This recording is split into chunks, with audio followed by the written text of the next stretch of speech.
मेरे प्यारे दोस्तों, अगर आप हमारे चैनल पर नए हो तो प्लीज़ हमारे चैनल को सब्सक्राइब करें और बेल आइकन की बटन को ज़रूर दबाएं ताकि आने वाली हर एक वीडियो और सबसे पहले आप तक पहुंचे। हेलो फ्रेंड्स, कैसे हो? मुझे पूरा विश्वास है ईश्वर की आशीर्वाद से सब लोग अच्छे ही होंगे। तो चलिए बिना टाइम गवाए ही चलते अपने टॉपिक की ओर। आज का टॉपिक है टेंस। टेंस आखिर कहते किसे? टेंस है क्या? इसका मतलब होता है समय, ठीक ना। टेंस का मतलब समय। अब देखिए, समय कितने तरह का होता है।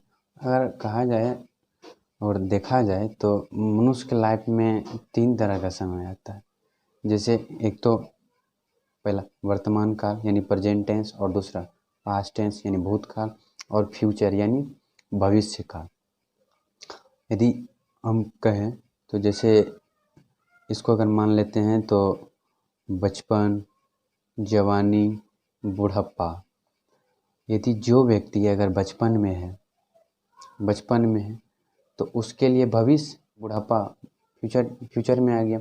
और जो व्यक्ति अगर जवानी में है यानी वर्तमान में है, अभी है जवानी, तो उसके लिए बचपन क्या हुआ? भूतकाल हो गया, और बुढ़ापा भविष्य काल हो गया, यही ना। और इन तीनों का 4 भाग होता है। यानी जैसे प्रेजेंट का 4 भाग, और पास्ट का 4 भाग, फ्यूचर का 4 भाग। जैसे इसका हो गया इंडेफिनिट, तो ऐसे इसका हम 4 भाग ऐसे बांट सकते हैं कि प्रेजेंट इंडेफिनिट टेंस। अगर यही इसको जोड़ देते, पास्ट को यहाँ जोड़ देते हैं तो पास्ट इंडेफिनिट टेंस। यदि हम फ्यूचर को जोड़ देते हैं तो फ्यूचर इंडेफिनिट टेंस। यही प्रेजेंट को यहाँ जोड़ देते हैं प्रेजेंट कंटिन्यूस टेंस। पास्ट को जोड़ देते हैं तो पास्ट कंटिन्यूस टेंस।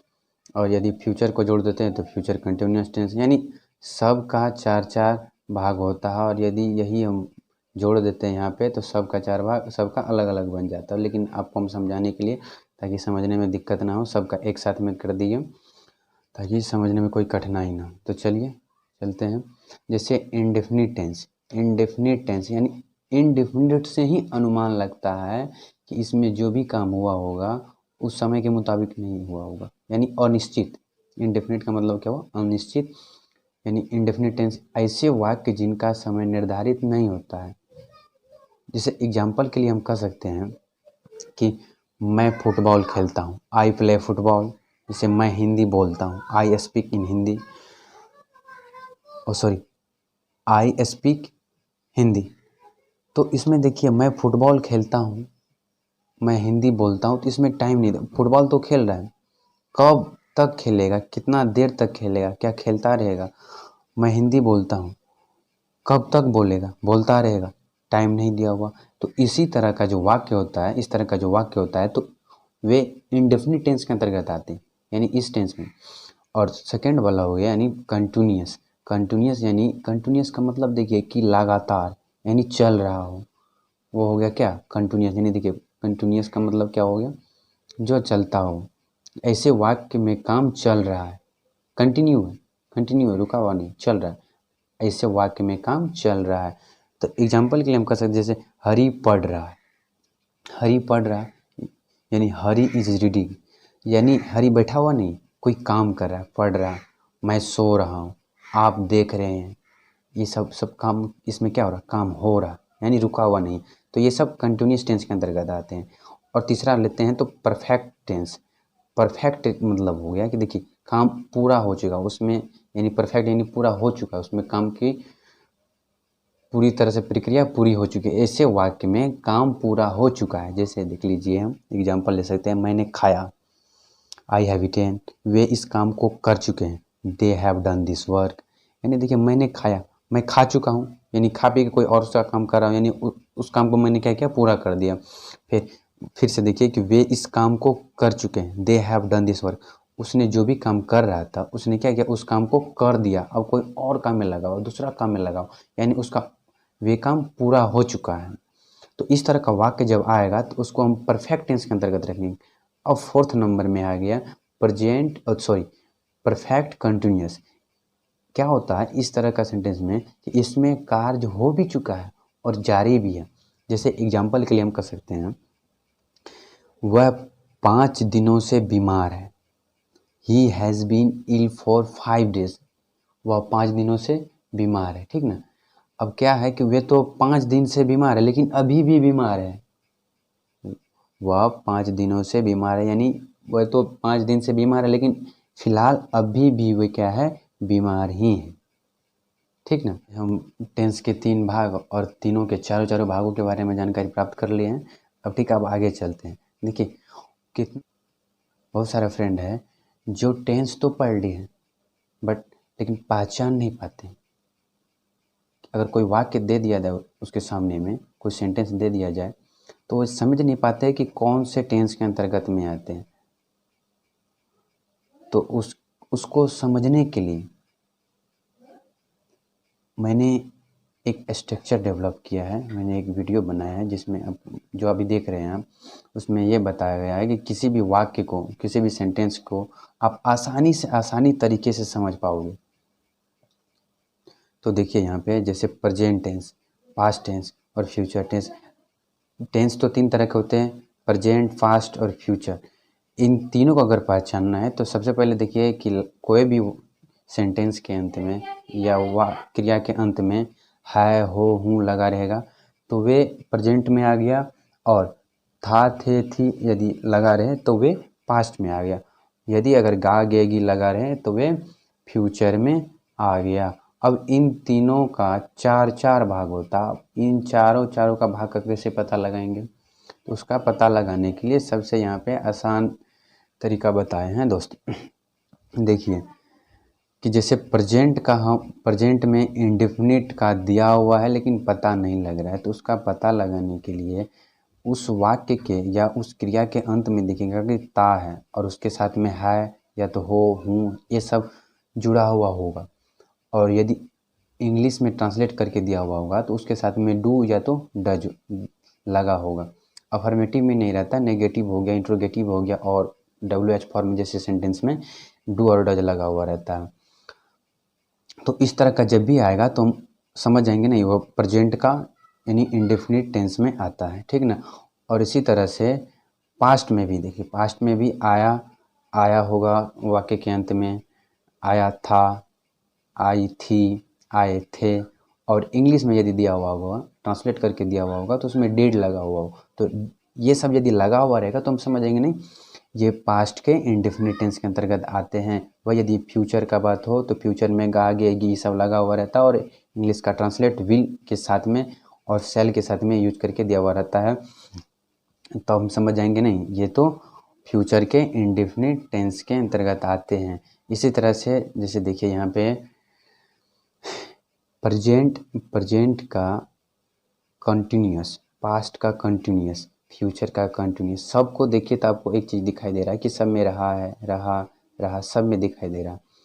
और यदि सब के साथ में जोड़ दिया जाए, इसमें है, अगर इसमें था तो इसमें गा, तो सब अपने अपने टेंस को क्या करता है, एब्जॉर्व कर लेता है। जैसे यहाँ देख लीजिए, मैं भी बना रहा हूँ, मैं खा रहा हूँ, मैं खा रहा हूँ, मैं खा रहा था, मैं गा रहा था, सॉरी मैं गाऊंगा, ठीक ना। तो ऐसे वाक्य जैसे मैं खा रहा हूँ, तो ऐसे वाक्य और उसका ट्रांसलेट किया हुआ है, ट्रांसलेशन उसका होगा उसके साथ में इज, एम, आर और प्लस में वर्ब का चौथा रूप यदि दिया रहेगा तो हम समझ जाएंगे नहीं प्रेजेंट का कंटिन्यूअस टेंस है।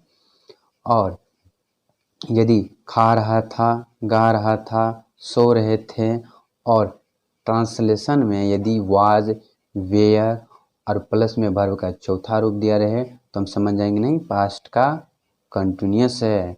और वही यदि गागेगी लगा, रहोगे, रहेगी, ये सब लगा रहेगा, और ट्रांसलेशन में विल बी प्लस वर्ब का चौथा रूप दिया रहेगा तो हम समझ जाएंगे नहीं फ्यूचर का कंटिन्यूअस है। देखिए एक तरह से कंटिन्यूअस में सब में वर्ब का चौथा रूप लगा हुआ रहेगा। जब भी आप वर्ब का चौथा रूप लगा हुआ रहेगा आप समझ जाइएगा नहीं ये कंटिन्यूअस का है। और कंटिन्यूअस का कौन सा टेंस का है, तो अगर है तो प्रेजेंट का, था रहेगा तो पास्ट का, और गा रहेगा तो फ्यूचर का।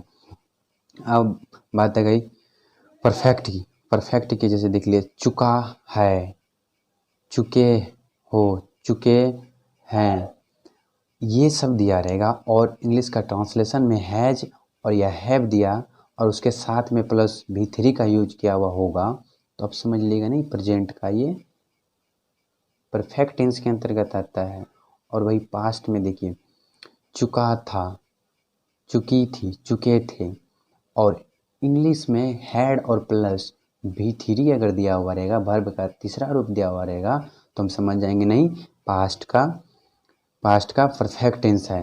और वही यदि चुकोगे, चुकोगी, ये सब यदि दिया हुआ रहेगा सेंटेंस के अंत में और इंग्लिश में विल हैव और प्लस में V3 दिया यानी वर्ब का तीसरा रूप दिया रहेगा तो हम समझ जाएंगे फ्यूचर का परफेक्ट टेंस है। इसमें भी देखिए एक चीज़ दिखाई दे रहा होगा आपको कि वर्ब का तीसरा रूप, वर्ब का तीसरा रूप, वर्ब का तीसरा रूप, यानी सब में क्या किया है वर्ब का तीसरा रूप लगा हुआ। ठीक, अब बात करते हैं परफेक्ट कंटिन्यूअस की। परफेक्ट कंटिन्यूअस की बात करते हैं तो रहा है, रही, रहे, समय के साथ, यदि समय के साथ कोई भी सेंटेंस होगा, कोई भी वाक्य होगा, अगर यदि उसमें समय होगा, जैसे रहा है इसमें भी है लेकिन उसमें समय होना चाहिए। तो जैसे मैं 5 घंटों से पढ़ रहा हूँ, मैं 5 घंटों से पढ़ रहा हूँ, तो इसमें 5 घंटा जो हो गया वे टाइम हो गया, वे टाइम हो गया। तो इसमें टाइम जब दिया रहेगा तब ये आ जाएगा प्रेजेंट के परफेक्ट कंटिन्यूअस में और इंग्लिश में दिया हुआ होगा उसमें सीन्स या नहीं तो फोर और प्लस में हैज, हैव और प्लस बीन और चौथा रूप। ठीक ना। उसी तरह से जैसे परफेक्ट कंटिन्यूअस की बात करते हैं वो पास्ट में तो रहा था, रही थी, वो भी समय के साथ। मैं 5 घंटों से पढ़ रहा था, अब हो गया काम। तो पढ़ रहा थी तो पास्ट का काम हो गया यानी बीता हुआ समय का काम हो गया। तो इस तरह का जब दिया होगा उसमें दिया होगा सिंस अब्लिक for plus had been plus verb का चौथा रूप, यदि ये सब दिया रहेगा इंग्लिश में ट्रांसलेशन में तो हम समझ जाएंगे नहीं पास्ट का परफेक्ट कंटिन्यूअस में है। ठीक, और बात करते हैं फ्यूचर का। फ्यूचर में भी वही सेम है कि जैसे मैं 5 घंटों से पढ़ूंगा, पढ़ता रहूँगा, अभी समय के साथ में कह रहा है कि 5 घंटा जो है ना वो समय है। तो इसमें भी सिंस और अब्लिक फॉर का और साथ में will have been plus verb का चौथा रूप दिया रहेगा तो हम समझेगा नहीं फ्यूचर टेंस के परफेक्ट कंटिन्यूअस टेंस के अंतर्गत आता है। ठीक ना, इसको हम इस तरह से समझ सकते हैं। अब पहचानने के लिए तो पहचान गए, अब इसको बनाएंगे कैसे?